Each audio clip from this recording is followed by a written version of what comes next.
Après la collection « Alerte », le triptyque humaniste existentiel, qui comprend son fascicule de présentation, son livre 1, Le dernier regard en 2 tomes, son livre 2, Les fictions de la science en 2 tomes, son livre 3, L'insouciance de la conscience en 2 tomes, son fascicule d'expertise. Cette collection numérisée est accessible et téléchargeable gratuitement, en lecture e-book, au format PDF, sur le site lacléinternation.org. Elle est également confectionnée en livre broché et accessible chez Amazon, au coût de fabrication et d'expédition, sans droit d'auteur ni d'éditeur. Livre français, Philippe Vaisseau. Au format A4 et aussi en collection luxe tout en couleur. À un tarif promotionnel, actuellement, au quart du tarif en librairie. Et également la seconde collection. Les populations esclaves. Son livre 1, Économie. Son livre 2, Entité. Son livre 3, Science. Son livre 4, Social. Son livre 5, Spiritualité. Cette collection numérisée est accessible et téléchargeable gratuitement, en lecture e-book, au format PDF, sur le site lacléinternation.org. Elle est également confectionnée en livre broché et accessible chez Amazon, au coût de fabrication et d'expédition, sans droit d'auteur ni d'éditeur. Livre français, Philippe Vaisseau. Au format A4 ou en livre de poche. À un tarif promotionnel, actuellement, au quart du tarif en librairie. Nous vous proposons maintenant le dernier ouvrage, Humanoïde du même auteur-éditeur. Vous pensez tout savoir sur le fonctionnement de la société humaine? Vous allez avoir des surprises. Vous voulez connaître comment la société humaine est organisée? Pourquoi elle est organisée de cette manière? Par qui elle est organisée? Pour qui elle est organisée? Quelles sont les finalités d'une telle organisation? Les réponses à toutes vos questions se trouvent dans ce dernier ouvrage. Humanoïde. Chapitre 28. Les secteurs stratégiques. Des implications historiques. Un rapide historique. En 1989, un physicien nucléaire était engagé par des services militaires des États-Unis, en qualité de chargé d'une mission, top secret, dans un établissement gouvernemental également secret, concernant des recherches sur les UFO désignés sous le nom de code, Zone S4. Sa mission était de devoir reproduire le système de propulsion d'un appareil volant, d'origine externe à notre planète. Dès les premiers essais nucléaires et les premières explosions atomiques, des observations en masse d'OVNI ont été répertoriées sur ces sites sensibles et à leur proximité. Un signal venait d'être donné aux entités de l'univers que cette planète abritait une forme technologique d'un haut niveau et une société avancée. De nombreux récits, considérés comme autant de légendes, font état de chariots de feu, traversant le ciel, et ce, depuis des siècles. Des peintures rupestres datant de 7000 ans montrent des extraterrestres et des ovnis, parfaitement authentifiés. C'est à partir de ces explosions de bombes atomiques que des vagues déferlantes d'ovnis ont pu être observées individuellement ou collectivement, filmées et photographiées, partout sur la Terre. Parmi des documents gouvernementaux, top secrets, récemment divulgués au public, l'un d'eux confirme qu'un UFO, accidenté, aurait été récupéré, dans sa totalité, le 7 juillet 1947, près de la base de Roswell au Nouveau-Mexique, dans un but de recherche scientifique. À l'époque, un premier communiqué militaire faisait état de cette récupération. Face à l'engouement suscité par cette révélation, ces mêmes militaires divulguèrent une information contradictoire. Ils s'adaptèrent ensuite à des directives qui consistaient à récupérer un maximum d'observations et de pièces à conviction sur ce sujet, tout en dénigrant systématiquement toute allusion sur les faits, afin de détourner l'attention. Le président Harry S. Truman, alors le 33e des États-Unis, décida de créer une équipe en charge de cet épineux dossier. Le Majestic 12, ou MJ-12 était né. Son rôle était d'obtenir un maximum d'informations sur le sujet des UFO tout en cachant son impact. Ce n'est qu'après de nombreuses actions judiciaires, concernant la liberté d'accès aux informations, que quelques dossiers ont pu être dévoilés. Certains de ces dossiers font état de la récupération d'appareils et de témoignages particulièrement dignes de foi. Tous ces dossiers faisaient d'abord référence à l'impérative nécessité de la sécurité nationale. Divers dossiers militaires de conclusion précisent que ces objets sont bien réels. Les objets y sont décrits comme ayant des caractéristiques particulières de construction et de déplacement, incompatibles avec ce qui est connu par la technologie humaine. Il y est précisé qu'ils représentent un avantage technologique particulièrement avantageux. Toutefois, malgré la volonté du gouvernement américain de vouloir contrôler la situation, pour pouvoir maintenir une crédibilité sur sa sécurité nationale, l'ampleur des phénomènes aériens ne le leur permettait plus.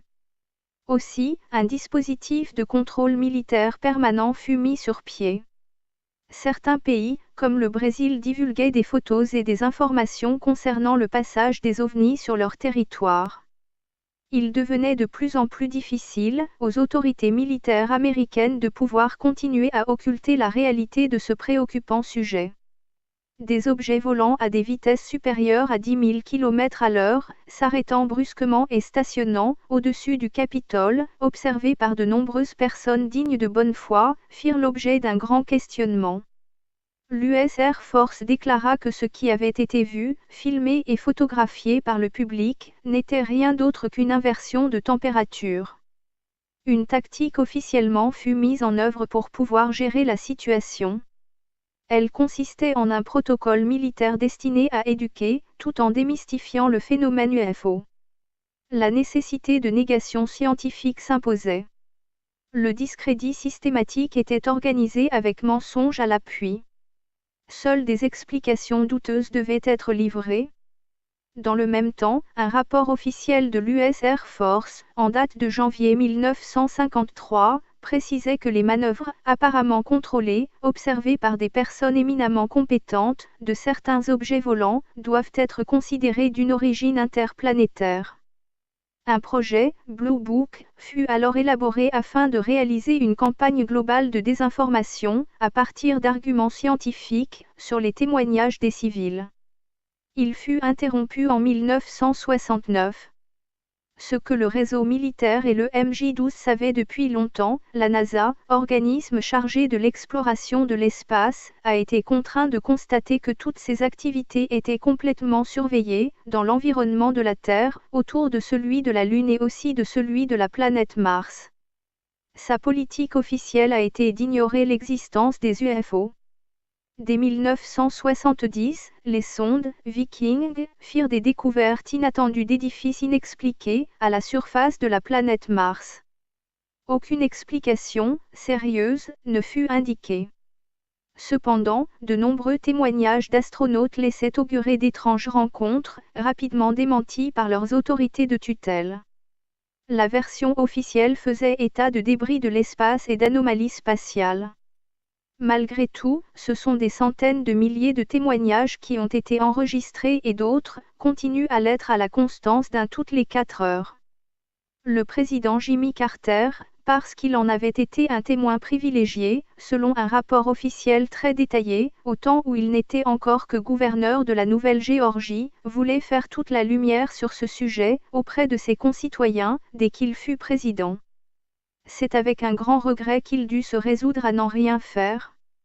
Les arguments qui lui avaient été exposés étaient trop considérables. Plusieurs discours du président Ronald Reagan et tout particulièrement celui de l'Assemblée générale des Nations unies en 1997, faisaient allusion à de possibles invasions envisageables d'entités extraterrestres. Une telle situation, disait-il, provoquerait une impérative nécessité d'entente entre tous les pays. La zone S4, selon certaines révélations, était dotée de plusieurs hangars abritant divers appareils d'une technologie inconnue par les quelques physiciens chargés d'en explorer les capacités. Leur rôle était de comprendre la technologie de ces appareils et de les reproduire. De nombreux essais en vol y étaient régulièrement organisés. Aucune information particulière ni formation adéquate n'était proposée à ces personnels hautement qualifiés. L'un d'entre eux précisa qu'il croyait, en les découvrant, que ces appareils volants aux formes particulières et plutôt en forme de double soucoupe inversée, étaient tous de conception humaine. Ce n'est qu'en découvrant l'intérieur de ces différents appareils, qu'il comprit qu'il lui fallait définir quel était leur mode de propulsion utilisé et, pour lui, complètement inconnu.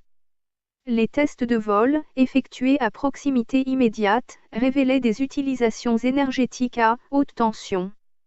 L'étude de leur système de propulsion lui révéla qu'ils étaient dotés de plusieurs grands amplificateurs de gravité. La particularité de ces amplificateurs consistait en leur positionnement indépendant les uns des autres. Ces dispositifs émettaient des ondes gravitationnelles. Un générateur de gravité permettait à l'appareil de quitter le sol. Contrairement au principe de propulsion de nos aéronefs qui consiste en une poussée vers l'arrière pour une propulsion vers l'avant en zone de vol, leur système était inversé. Dès qu'il était stabilisé en mode stationnaire par un générateur, des générateurs de gravité étaient actionnés et créaient une distorsion afin de suspendre la gravité. Une espèce de pente était occasionnée à un endroit de l'appareil et celui-ci n'avait plus qu'à descendre cette pente continuelle. Des déplacements particulièrement incongrus, pour notre compréhension sur les évolutions aériennes, rapportées par des témoins, s'expliqueraient par l'utilisation d'un seul générateur, utilisé en mode atmosphérique. L'utilisation de tous les générateurs de gravité, appelés configuration delta, ne devait être réalisée qu'en mode de propulsion spatiale. Une puissante source d'énergie entourerait ces appareils en vol en leur configurant un halo gazeux ionisé. Ce mode d'évolution serait appelé propulsion par champ d'énergie. Les différents appareils, alors à disposition, apportaient leur lot de particularités. Un sentiment étrange envahissait certains physiciens, chargés de ces études, lorsqu'ils pénétraient à l'intérieur de ces spacecraft. Ils devaient ajouter. De nombreux sujets ont pu être développés en votre compagnie, et pour ce qui me concerne, je suis allé de surprise en surprise au cours de mes recherches, en confrontant diverses hypothèses m'amenant à quelques considérations inattendues, notamment que l'espèce humaine pouvait être issue d'une branche de grands singes, selon des théories scientifiques. Mais ma plus grande surprise a été de découvrir que des légendes religieuses pouvaient aussi avoir de réels fondements, tels que celle d'Adam et d'Ève. Les deux hypothèses sur les origines de l'humanité se retrouvaient dans la même région d'Afrique, et le rapport entre les deux, c'est que des extraterrestres pourraient être à sa genèse par suite d'une manipulation génétique créant notre espèce. Je ne m'en suis pas encore remis. Des secrets à ne pas dévoiler. Pourquoi existe-t-il autant de secrets extrêmement gardés par les élites des pays? Les hauts responsables des États semblent considérer que les populations ne sont pas en mesure de recevoir les informations qu'eux détiennent. Il en va de même pour les responsables religieux. Cela permet notamment aux élites d'agir sans aucun consentement des populations, mais en leur nom. Des entrepôts secrets cachent un énorme volume d'informations. Pourquoi? Les hauts responsables ont-ils des informations sur des technologies cachées pouvant avoir une origine non terrestre? Auraient-ils des éléments physiques concrétisant les soupçons des populations sur des visiteurs provenant d'autres systèmes stellaires? Il apparaît que des expériences auraient été réalisées à partir d'humains non consentants, des cobayes, malgré eux, à partir de programmes secrets, découverts depuis. Des expérimentations se seraient déroulées dans des bases militaires, des hôpitaux, des universités. Des programmes auraient été établis à partir d'irradiations. Des contrôles sur le mental par l'utilisation de substances hallucinogènes. Les conséquences collatérales en auraient été gravissimes. Des témoignages font référence à certaines expérimentations concernant des manipulations sur l'esprit et aussi sur des téléportations, dans le temps et dans l'espace. Des appareillages auraient permis d'établir des fréquences vibratoires permettant de relier des points dans l'espace et dans le temps. Des radars à pénétration de sol auraient été utilisés, avec succès, afin de vérifier la véracité de certains témoignages qui faisaient allusion à des bases souterraines, comme étant des lieux d'expérimentation, à partir de dispositifs de très haute technologie. Des personnes y auraient été enfermées, pour des expériences réalisées, sans leur consentement. De quel droit particulier les responsables de telles expérimentations utilisent-ils à l'insu des populations et à l'encontre de quel type de personnes? De nombreux témoignages de responsables actuellement à la retraite précisent que des recherches auraient été effectuées à partir d'éléments physiques, provenant d'intelligences non originaires de notre planète et gardées dans le plus grand des secrets. De très vastes complexes souterrains auraient été réalisés, dans le seul but de cacher les recherches et la vérité sur des êtres venus d'ailleurs. Des opérations cruciales, pour l'efficacité des forces militaires et pour la sécurité, s'y seraient déroulées. Certaines des activités et des opérations, passées et présentes, sont confidentielles et ne peuvent être divulguées. Voilà, en substance, les arguments fournis par une administration en charge de ces zones. Des programmes seraient en cours d'étude par des chercheurs spécialisés sur la rétroconception de véhicules dotés de technologies incompréhensibles actuellement, se définissant comme possédant des centaines de milliers d'années d'avance, par référence aux technologies humaines actuellement envisageables. Ces mêmes sources de témoignages parlent d'êtres non originaires de notre planète. Il semblerait également qu'au moins une dizaine de groupes de représentants, tout différents, venant d'autres systèmes planétaires, auraient été contactés. Ils auraient pu fournir des informations sur leur zone d'origine dans notre galaxie. Ils auraient pu préciser leur avance technologique, leur modèle social, les raisons de leur déplacement dans la galaxie. Certains d'entre eux auraient pris possession d'autres planètes, situées en dehors de leur propre système solaire. Certains autres seraient déjà venus visiter notre planète à plusieurs reprises et y auraient installé des bases de contact, en accord avec des civilisations antérieures. Plusieurs appareils, tout différents, ne pouvant pas provenir de notre ingénierie humaine seraient entreposés, à des fins d'études. Les recoupements d'informations donneraient une très grande probabilité de véracité, concernant ces témoignages. Ces zones sont gardées nuit et jour, par des militaires ayant l'ordre d'abattre, sans sommation, toute incursion non autorisée. Les personnels dont l'identité est tenue secrète y sont très sérieusement encadrés, avec une totale impossibilité de pénétrer dans certaines zones sensibles, dont ils n'ont pas à s'occuper. Ils ont pour consigne de ne pas dévoiler ni leur activité ni leur lieu de travail. Leur style de vie doit également être tenu au secret, leurs fréquentations sont très limitées et particulièrement surveillées. Certains d'entre eux auraient été contaminés par des matériaux toxiques et n'auraient pas eu de possibilité de se faire soigner. Des maladies inconnues ont été développées par certains d'entre eux. Des quantités de déchets toxiques auraient été détruites sur place. Qu'y a-t-il donc de si important, pour que de telles mesures de sécurité et de silence soient ainsi observées? Officiellement, ces zones n'existent pas et ne sont pas répertoriées. Des recherches en ingénierie existeraient depuis, déjà, plusieurs dizaines d'années. Pourquoi les responsables ont-ils de tels secrets à cacher? Pourquoi et où les cachent-ils? Les élites religieuses catholiques du Vatican cacheraient, elles aussi, plusieurs dizaines de kilomètres d'archives souterraines, consultables par eux seuls. Elle serait une des organisations religieuses ayant apparemment réuni le plus de moyens d'information, mais dans quel but et sur quel sujet? Tous les États auraient des entrepôts secrets, pourquoi? Leurs recherches sont-elles pacifiques? Sont-elles réalisées pour le bien-être collectif ou seulement pour le profit de cette seule élite? Détiendraient-ils des informations particulières sur le devenir même de notre espèce humaine?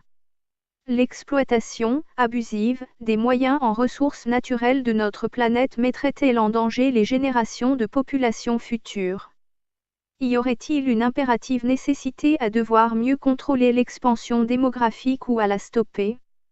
Le secret est la règle absolue, établie par tous les responsables de notre société, c'est un constat. Ils considèrent que les populations n'ont pas à connaître les vérités cachées. Un foisonnement d'intelligence. Une intelligence intégrale existerait-elle ailleurs sur d'autres planètes, appartenant à d'autres systèmes planétaires?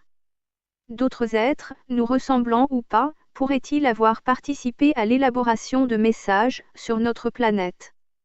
Des monuments, des gravures, auraient été réalisés, à des époques où l'humanité ne nous semble pas avoir été en mesure de les réaliser. À l'évidence, d'autres sociétés se sont épanouies sur d'autres planètes, bien avant que l'humain ait pu coloniser sa planète que nous appelons la Terre. Selon certaines études, des entités parcouraient le cosmos. Quelques-unes auraient une apparence humanoïde, d'autres seraient extraordinairement différentes d'aspect. Parmi les humanoïdes, les liens de ressemblance avec nous seraient assez diffus. En existerait-il qui peuvent passer inaperçus? Autrement dit, certaines de ces entités pourraient-elles se confondre parmi nous? À l'évidence, non, leur langage serait obligatoirement différent d'une autre et quelques particularités nous permettraient, sans doute, de les identifier. Nous savons les risques encourus à prendre en considération des témoignages. Cependant, parmi les centaines de milliers de témoins, il est assez facile, à partir de certains critères d'étude, de déterminer les affabulations et les erreurs. Lorsque ce premier tri a été effectué, d'autres critères peuvent être pris en considération, tels que la valeur intrinsèque du témoignage. Il reste ensuite à faire les rapprochements avec ce que l'on connaît déjà, afin de comprendre quel est l'apport complémentaire sur la connaissance préalablement acquise sur le sujet. Nous pouvons donc, sans difficulté, définir les faux témoignages volontaires ou pas et déterminer des schémas de comparaison permettant de définir de nouveaux apports d'informations, pouvant être pris en considération. La difficulté majeure, concernant une étude très sérieuse de cette hypothèse, qui depuis longtemps n'en est plus une, est l'extrême discrétion de ces éventuels invités. On peut considérer que leur morphologie, pour un grand nombre d'entre eux, ne leur permet pas de respirer sur notre planète, sauf à être revêtus d'un scaphandre de protection. Pour les témoignages concernant des appareils volants s'enfonçant dans l'eau, on peut présumer que leur possible déplacement est aussi aquatique. Des milliers de dessins, particulièrement élaborés, recueillis, un peu partout sur notre Terre, semblent nous soumettre des niveaux de connaissance, ou vouloir donner des références. Ils auraient pu avoir été laissés, ainsi, volontairement dans la nature. Pourrait-il aussi laisser présager une impossibilité de contact, de leur part, quand il s'agit des cercles dans les champs? Des contacts auraient-ils pourtant été établis? C'est évidemment possible et supposable. Pourquoi, alors, le mystère est-il entretenu? Pourquoi y aurait-il une coalition des différents responsables des organisations sociales à taire cette réalité? Se pourrait-il que des niveaux de connaissance aient été transmis à certaines autorités scientifiques, militaires, religieuses? Les responsables semblent s'être accordés pour taire ou ridiculiser les témoignages, pourquoi? En sauraient-ils bien plus qu'ils ne le laissent croire? Est-ce que cette réalité est incompatible avec leurs prérogatives, leurs privilèges, chercheraient-ils tout simplement à préserver leur précaré? Le principal obstacle, à notre compréhension, de leur existence, est la distance et le temps que nous considérons devant séparer les systèmes planétaires entre eux. Auraient-ils, tout simplement trouvé le principe physique, leur permettant de naviguer, quasiment instantanément, à l'intérieur du cosmos?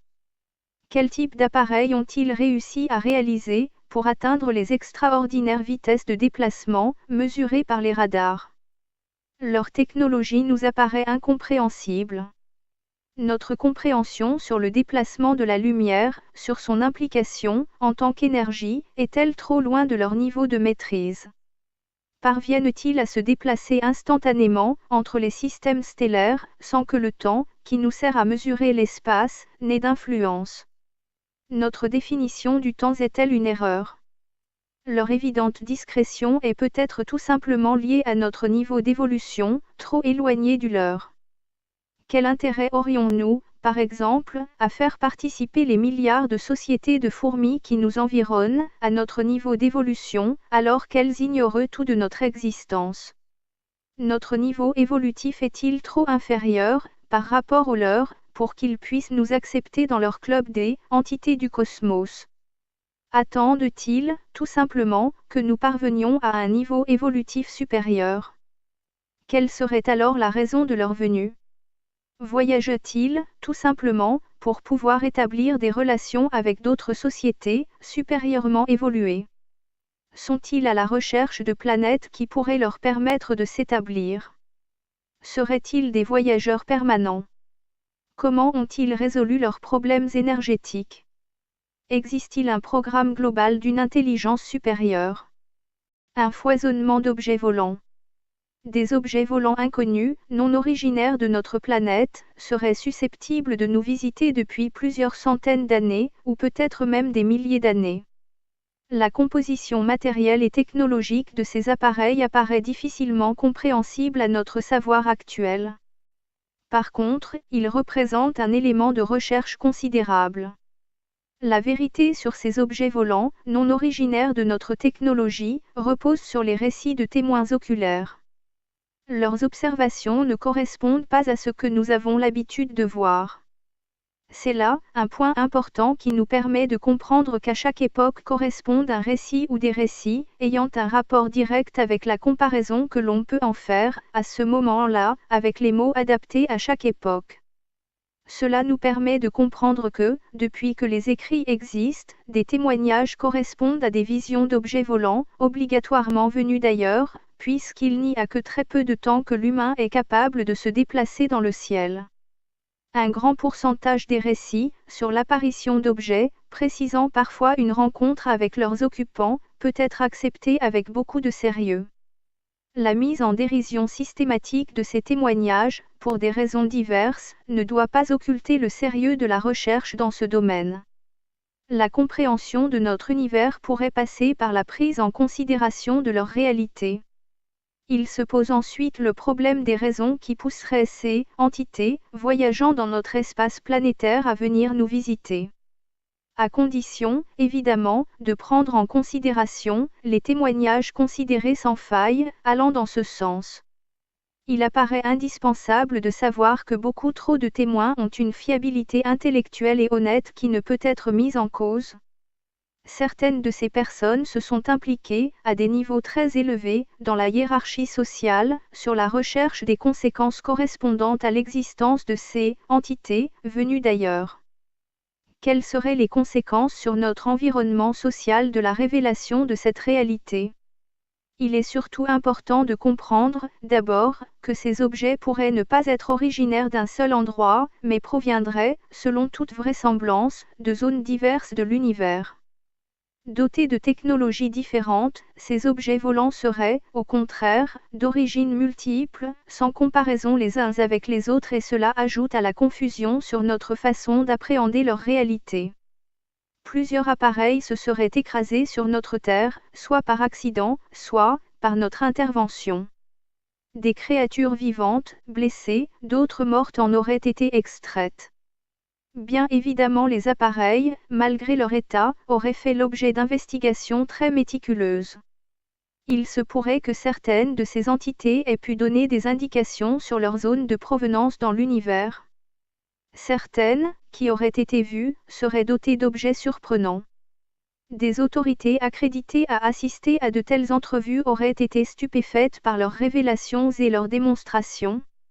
Selon eux, des appareils immenses seraient situés dans l'espace, sur des positions orbitales. Ces appareils seraient capables d'atteindre des régions très diverses de l'univers.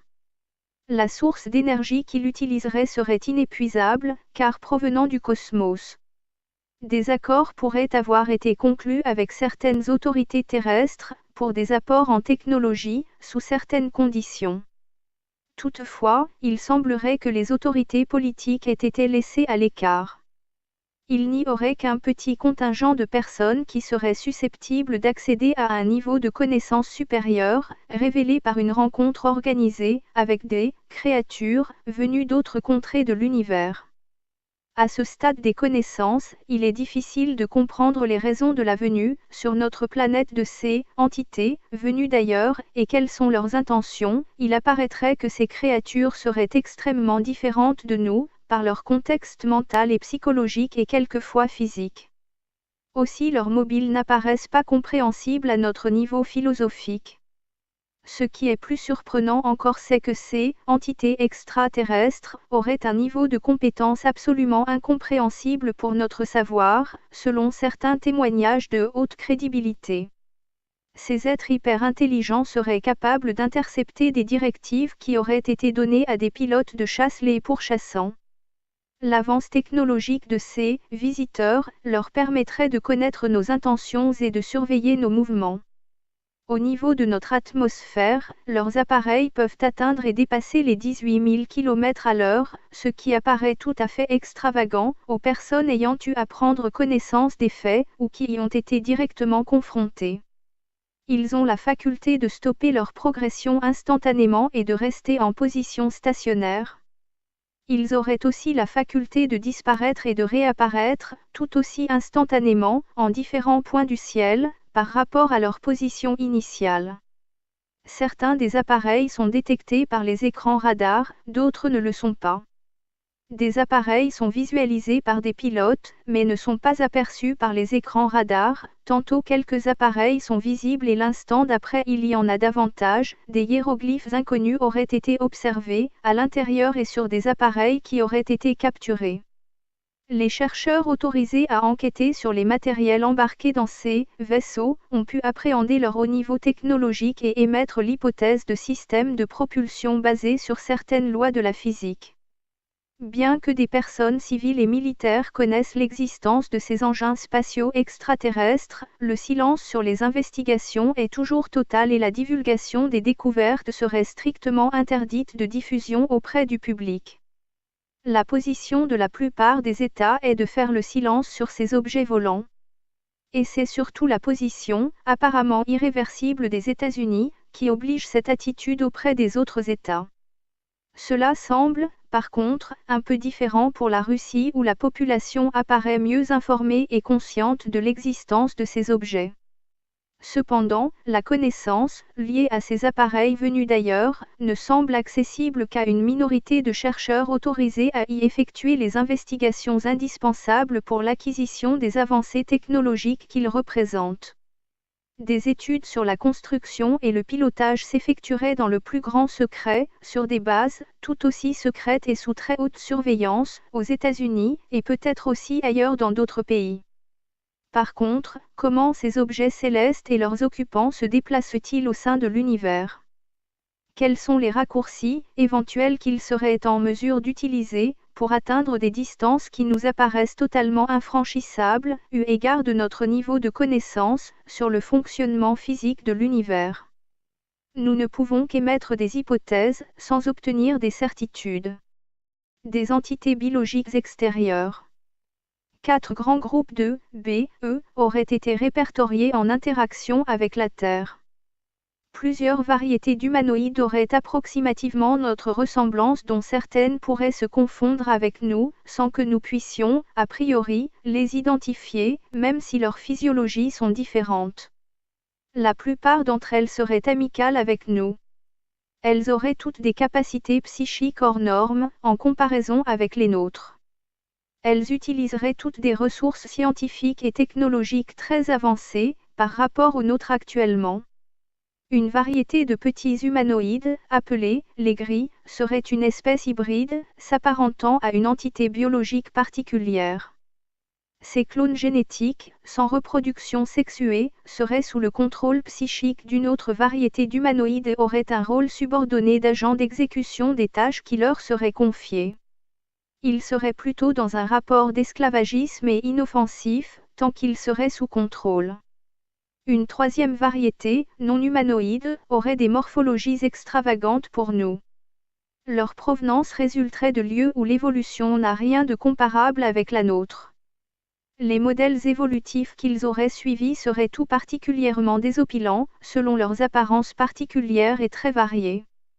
Une grande majorité d'entre elles seraient dangereuses à notre contact. Cela n'est pas lié à de mauvaises intentions de leur part, mais parce que notre existence leur est totalement indifférente. Plusieurs tentatives de rencontre, bien que minimes avec ces entités se seraient avérées désastreuses. Des entités, transmorphiques, seraient particulièrement difficiles à identifier. Ces entités ne seraient ni des êtres ni des créatures. Ils existeraient, dans une dimension différente de la nôtre. Leur espace-temps ne serait pas dans le nôtre. Ils n'utiliseraient aucun véhicule pour se déplacer dans l'espace. Ils seraient essentiellement composés d'une énergie spirituelle pure. Ils auraient la capacité de prendre des formes physiques à leur convenance.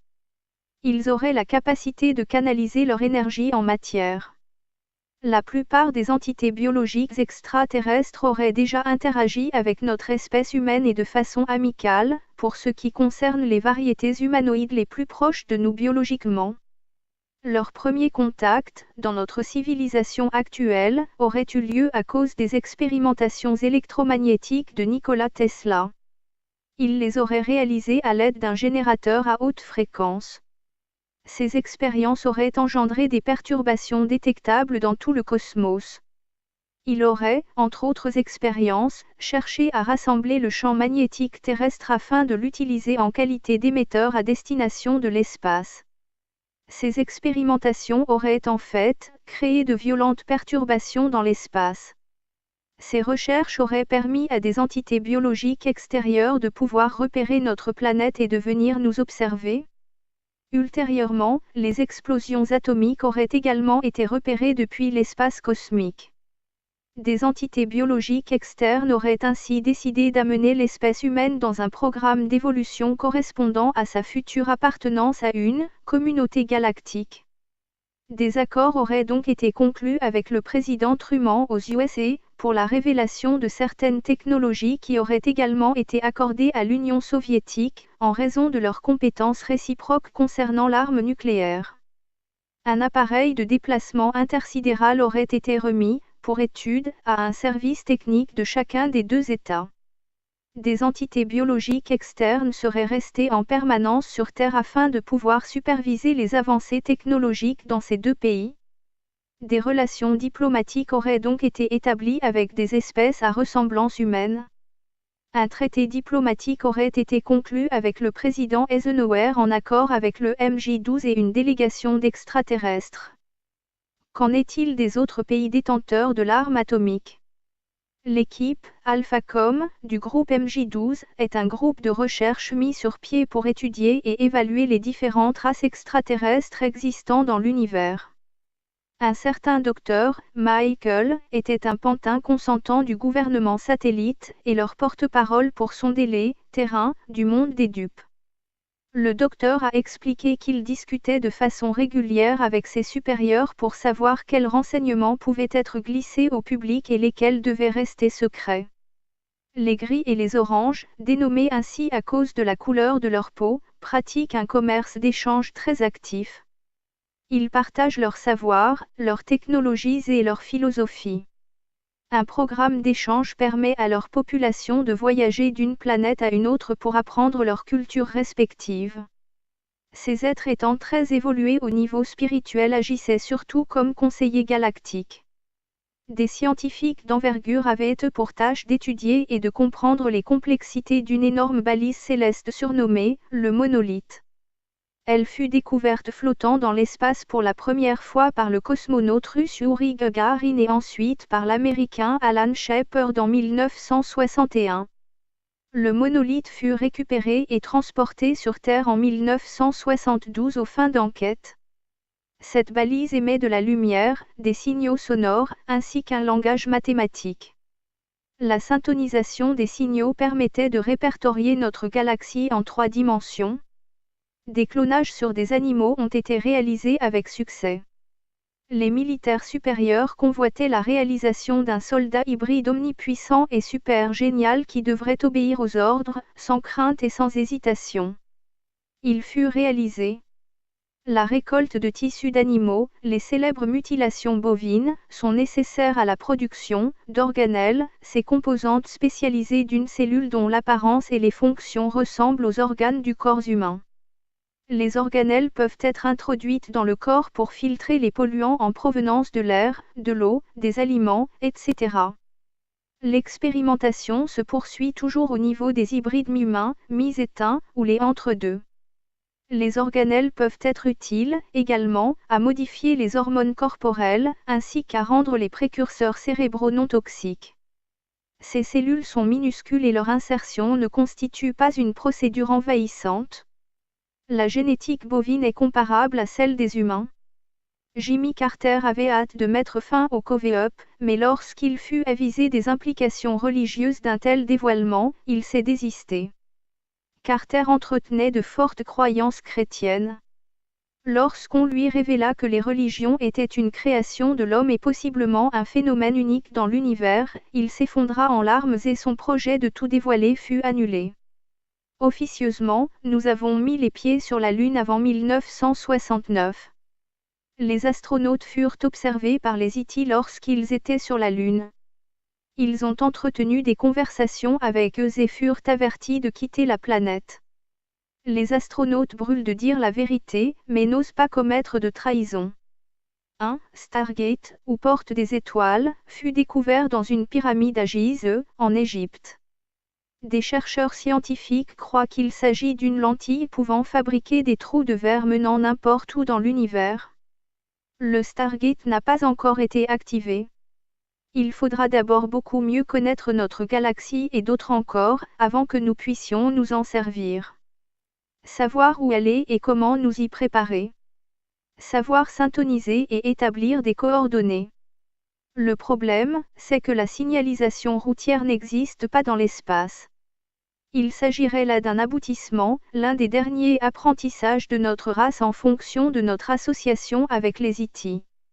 Un programme d'expansion des facultés psychiques a été mis sur pied. Ce programme intitulé « The Gateway Treatment » se voulait une expérience visant le développement du cerveau en stimulant les neurones pour favoriser la prolifération de milliards de synapses et ainsi permettre à un sujet d'augmenter le potentiel de son esprit, par exemple pour la communication télépathique avec les E.T. Ce programme permit de concevoir une série d'expériences en conditionnement mental connues sous le nom de MK-Ultra. C'est ainsi qu'on a appris aussi bien à extraire qu'à refouler la mémoire humaine, une technique de contrainte de l'esprit appelée mind capping. Ces techniques ne sont pas aussi efficaces que les méthodes de captation et de transmission de pensée utilisées par les extraterrestres. En outre, le programme mena vers la recherche en visualisation à distance, remote viewing et autres phénomènes psychiques. Au bout du compte, toutes ces expériences étaient peut-être une tentative de quelques acteurs particuliers à exercer un contrôle mental mondial, une idée qui fait peur. Il existe un groupe de généraux impotents, xénophobes et paranoïaques qui sont chargés de la protection aérienne américaine et qui craignent et maudissent les E.T. au point de leur faire la guerre. Ce groupe appelé la Cabale a recours aux armements dits de la guerre des étoiles, y compris un faisceau de particules neutres pour abattre des vaisseaux spatiaux et emprisonner ses survivants pour en extraire des renseignements par la force. La technologie qui nous a été offerte par les E.T. est maintenant utilisée contre eux. Détestée par plusieurs membres du gouvernement satellite, la Cabale emploie également des méthodes agressives contre ceux et celles qui tentent de mettre fin au cover-up, et on soupçonne qu'elle intensifiera cette répression au fur et à mesure que se rapprochera le jour du grand dévoilement. Plusieurs espèces extraterrestres qui visitent la Terre sont en principe des touristes. Alors que nous prenons des vacances à l'étranger, d'autres êtres, plus avancés que nous, visitent d'autres mondes. Par comparaison à la plupart des autres planètes, la Terre est presque unique avec la grande diversité de sa nature et de ses habitants. Parmi les planètes dites primitives, la Terre est un centre d'attraction populaire. Les E.T. reconnaissent à la race humaine de nombreuses qualités. Ils affectionnent tout particulièrement notre grande imagination, notre créativité et notre tendance naturelle à faire de profonds rêves. De nombreuses confédérations galactiques nous visitent en ce moment. Elles incluent l'Alliance, composée d'humanoïdes des systèmes stellaires Pléiades et Altair Requile.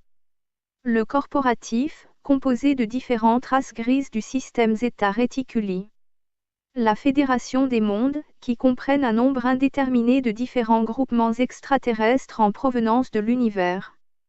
Et puis les races unies d'Orion, un groupe E.T. de ce système stellaire. Toutes ces confédérations sont interconnectées. Mais ils aimeraient bien accélérer notre évolution spirituelle. Parmi les technologies acquises des IT, mentionnons les LED, la supraconductivité, les puces informatiques, microprocesseurs, les fibres optiques, les lasers, la recombinaison génétique, gene splicing, le clonage, l'équipement de vision nocturne, la technologie anti-détection stealth, les dispositifs à émission directionnelle de particules, les composites aéronautiques à matrice céramique et les vols aéronautiques à contrôle de gravité. Les IT sont stupéfaits du mauvais traitement que nous infligeons à notre Terre. Ils n'arrivent pas à comprendre pourquoi nous voulons la détruire ni pourquoi les multinationales peuvent impunément la violer par avarice et avidité. Une planète est une entité vivante possédant son propre niveau de conscience. Les IT communient avec leur planète afin de créer des rapports harmonieux. Dans une convention que les Nations Unies et le corporatif ont ratifiée, il existe un règlement classé Above Top secret qui stipule qu'il est interdit à tout membre du groupe Zeta de se montrer en public. Pourquoi ? Les projets de dévoilement ont été reportés à 3 reprises à des dates ultérieures, en partie à cause de l'impasse dans les négociations avec les Gris suite aux incidents graves survenus sur le site S4 en 1975, et en partie à cause des implications énormes que représenteraient de telles révélations au niveau des religions et de l'économie mondiale. Le Vatican s'inquiète particulièrement de telles divulgations. Ils ont prié le gouvernement américain d'en retarder le processus afin qu'ils puissent mieux préparer leurs fidèles aux questions religieuses. Le pape a modifié la vision de Dieu qu'entretient l'Église catholique romaine. Leur nouvel apostolat sera de propager l'idée que nos corps n'ont pas été créés à l'image de Dieu, mais plutôt nos âmes. Nos corps ne sont que les conteneurs de nos âmes. Lorsque les gens meurent, leur conscience se transpose tout simplement dans une autre dimension. Nous sommes tous membres d'une grande famille universelle. La récente admission de la vie sur Mars est un jalon important sur le sentier des révélations futures. L'une des missions de l'équipe, AlphaCom, est de déterminer si nous pouvons profiter de la technologie extraterrestre pour redonner à la Terre son parfait équilibre original. La Terre est l'une, d'un petit nombre de planètes seulement, à ne pas gérer ces conditions météorologiques. C'est d'ailleurs l'une des raisons pour lesquelles certains vaisseaux spatiaux des IT s'écrasent au cours de perturbations climatiques, en particulier les engins ayant recours à la propulsion gravitationnelle. Leurs vaisseaux ne diffèrent en rien de nos bateaux, lors d'orages violents, dansant sur l'eau, aux caprices des vagues. Pour contrer ces difficultés, certains IT entourent leurs engins d'une énergie plasmique ou volent en sautant d'une dimension à une autre. Certains autres IT préfèrent habiter sous la terre, car ils peuvent maîtriser leur environnement en fonction de leurs besoins.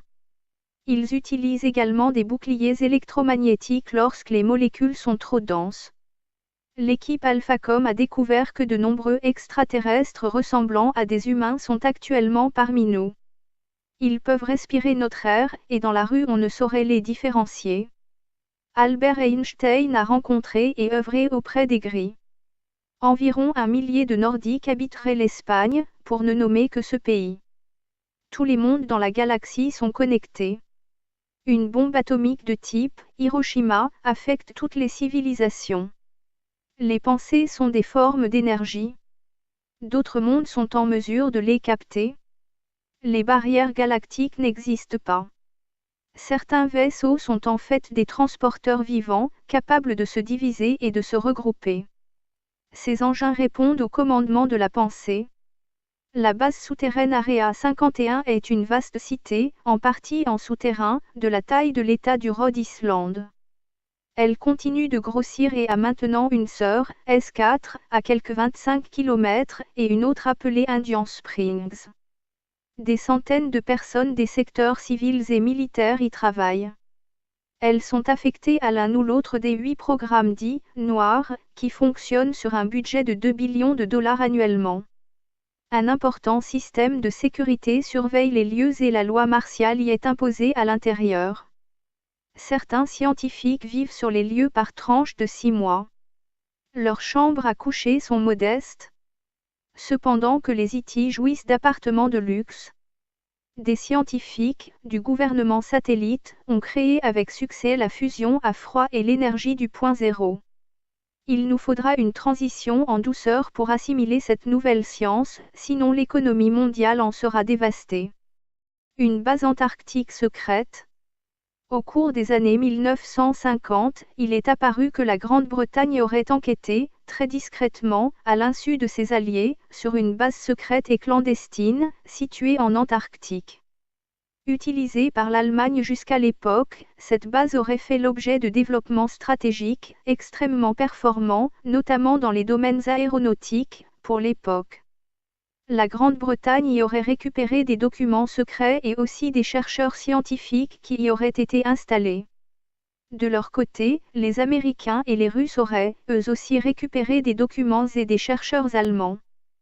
Ils auraient également concerné des programmes de recherche, tout autant performants. Ces deux grandes puissances économiques de l'Est et de l'Ouest ont, par la suite, su développer des stratégies militaires et civiles d'un haut niveau technologique dans de nombreux domaines. De nombreuses lois de la physique sont encore inconnues des chercheurs. Pourtant, certaines personnes auraient reçu des informations particulièrement déconcertantes concernant le haut niveau de compétences qui aurait été réalisé en Antarctique. Certaines de ces informations feraient état de découvertes qui vont à l'encontre des lois communément admises dans différents secteurs de la recherche. De nouvelles théories de la physique y auraient été mises en œuvre. L'une d'entre elles aurait permis de maîtriser l'énergie quantique du vide et de l'antigravité des monochordes, substituée par une théorie des résonances et des harmoniques ondulatoires. Cette théorie pourrait même être à l'origine des lois mathématiques du solfège et des gammes, en musique. Des appareils aériens, de formes diverses, aux caractéristiques inconnues, auraient été utilisés par l'Allemagne sur cette base stratégique. Ces objets volants auraient eu des technologies à partir de moteurs antigravitationnels. Ils auraient disposé d'une énorme force de propulsion, par dépression de l'environnement. La théorie des pertes de masse et d'inertie d'objets, par une soumission à des ondes scalaires en phase, pourrait, peut-être, en être une explication. La mise en rotation et en accélération de ces appareils leur aurait donné un aspect visuel changeant, passant du rouge à l'orange puis du jaune au blanc, avec les contours des appareils allant en s'estompant. La mise en action des moteurs créait un arrêt subit des appareils ou des véhicules se trouvant à proximité. Ces objets volants, qui auraient utilisé une énergie libre, auraient été capables d'effectuer des vols stationnaires et des changements de direction à 90 degrés. Leur vitesse de déplacement aurait dépassé la logique communément admise. Ils auraient été capables de réaliser un champ électromagnétique extrêmement important autour de ces appareils. Cette particularité apparaissait leur permettre de créer un espace environnant. Une sorte de microcosme qui les aurait rendus indépendants de toute autre forme de l'environnement. Le résultat final est que ce champ électromagnétique, gravitationnel, les isolait des autres forces et influences de l'univers physique, lui-même. Les forces d'accélération, incompatibles avec nos conceptions des lois de l'univers, leur auraient octroyé des facultés de vitesse de déplacement incompréhensibles à partir de nos connaissances. Or, à l'intérieur de ces appareils, rien n'aurait été décelable à l'enclenchement de ces forces d'accélération. Des témoins oculaires de cette période sombre de l'humanité auraient déclaré avoir été mis en contact direct par leurs autorités militaires. Ces témoignages représentent une contradiction totale avec les faits historiques de la recherche scientifique de cette époque, mettant à défaut les modèles standards acceptés jusque-là. Il convient, toutefois, d'admettre que les chercheurs actuels sont diligentés par l'oligarchie dirigeante. Leurs marges de manœuvre sont très étroites et sous très haute surveillance. Les lobbyistes sont très attentifs à leurs intérêts et à tout ce qui pourrait les compromettre. Par ailleurs, les responsables économiques, religieux et politiques ne peuvent pas se permettre de prendre en considération des événements risquant de mettre en péril l'organisation actuelle de la société humaine. Chacun désire conserver ses prérogatives, un père envers sa famille, un patron envers son entreprise, un chef religieux envers ses adeptes, un dirigeant d'État envers sa population, un oligarque envers l'humanité. La majorité de l'humanité préfère également rester dans sa routine. Une révélation immédiate sur l'existence d'une telle technologie risquerait d'engendrer un écroulement des valeurs d'organisation des systèmes économiques. L'équilibre instable des pays est un bon prétexte pour un manque de communication de ce supposé niveau technologique mis en œuvre. Cependant, les technologies récupérées, ainsi que des coopérations, éventuellement admissibles, avec des entités venues d'autres endroits de l'univers, devraient permettre de prendre en considération quelques interrogations. Seule, la connaissance de la vérité permettra à l'humain de pouvoir s'affranchir des doctrines et des croyances. L'humanité y est-elle prête? Des aides auraient été proposées, dans le sens d'une amélioration du développement spirituel de l'humanité. Notre propension à nous entretuer, la méthode illogique d'exploitation des ressources naturelles, notre pollution de la surface de la terre et de la mer, ainsi que de l'espace immédiat de notre planète, nous empêcheraient d'entrer en harmonie avec d'éventuels contacts établis. Des volontés de transfert technologique auraient même été refusées, de la part de nos responsables contactés, en raison des exigences d'une autre organisation de la société humaine. Pourtant, des contacts fréquents sembleraient être encore réalisés. Des informations particulières sembleraient déterminer une très grande inquiétude de la part de l'oligarchie, concernant l'avenir de l'humanité sur notre planète. Plusieurs dizaines de villes souterraines auraient été construites, depuis une vingtaine d'années, sur plusieurs continents, pour y réaliser des bases de sauvegarde des espèces, permettant de les abriter. Cela ressemblerait à une tentative de sauvegarde de la vie. Que craindrait-il donc? 2 films, Rencontre du troisième type, et E.T., auraient été réalisés à partir de faits réels, rapportés par des témoins de haute crédibilité. La raison de ces 2 productions cinématographiques aurait pour rôle de sensibiliser l'humanité à une réalité, concernant une possibilité de contact de masse, par des entités extérieures, venues sur notre planète. Indépendamment des recherches sur les déplacements d'appareils de grande dimension dans l'espace cosmique, d'autres recherches sur l'influence des rayonnements sembleraient également être mises en œuvre. Un dispositif, du nom de LIDA, serait utilisé en Russie. Il serait approximativement comparable au HAARP américain. Des fréquences extrêmement basses d'ondes radio seraient utilisées pour manipuler les cerveaux humains, afin de modifier des attitudes et aussi de créer des comportements. Ils pourraient être en mesure d'engendrer des soulèvements de troupes, dans des interventions militaires ou de foule, dans des interventions civiles. Des recherches auraient permis d'établir que le cerveau humain pouvait être influencé, de la même façon que peut l'être l'ionosphère terrestre. Les fréquences de résonance constatées étant presque équivalentes. Des dispositifs, particulièrement sophistiqués, seraient en cours d'élaboration. De nombreux tests, de grandes ampleurs, auraient déjà été réalisés. Il apparaît évident que des ondes émises causent des dommages de santé cérébrale sur certaines personnes plus sensibles, se trouvant à proximité d'antennes émettrices. Il a pu être constaté que des micro-ondes pulsées influencent l'évolution d'une concentration des neurotransmetteurs dans le cerveau. L'application des neurosciences poserait un problème éthique à l'encontre des droits de l'homme. Toutes les collections. Alerte, le triptyque humaniste existentiel. Et les populations esclaves sont téléchargeables gratuitement, au format PDF, en lecture e-book sur le site internet lacléinternation.org. Ces 2 collections, également accessibles en livre broché. Au format A4, en collection luxe, tout en couleur, et en livre de poche, sont en vente chez Amazon, livre français, Philippe Vaisseau. À un tarif promotionnel, actuellement, au quart du tarif en librairie. Vous pouvez aussi cliquer sur le logo « Livre Amazon » dans la page d'accueil de notre site internet. lacléinternation.org. Ce dernier ouvrage, humanoïde, est accessible dans les mêmes conditions. La totalité des 2 collections ainsi que ce dernier ouvrage, humanoïde, sont en conférence vidéophonique sur YouTube et répartis par chapitre.